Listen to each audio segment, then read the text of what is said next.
Stop killing your motivation. Here are 10 simple tips acting upon you can stop killing your motivation.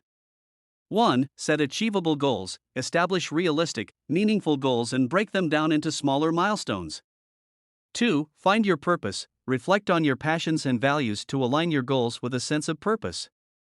3. Break tasks down. Divide overwhelming tasks into manageable chunks and focus on completing one at a time. 4. Create a supportive environment. Surround yourself with positive, supportive individuals who believe in your abilities. 5. Reward yourself. Set up a system of rewards for reaching milestones or completing challenging tasks. 6. Maintain work-life balance. Dedicate time to activities you enjoy and prevent burnout. 7. Find inspiration. Seek out sources of inspiration through books, videos, or connecting with successful individuals.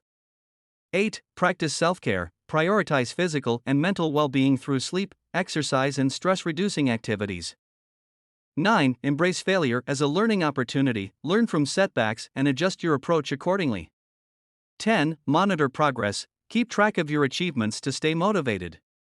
Remember, motivation fluctuates, but by consistently applying these strategies, you can build resilience and maintain a strong drive to achieve your goals.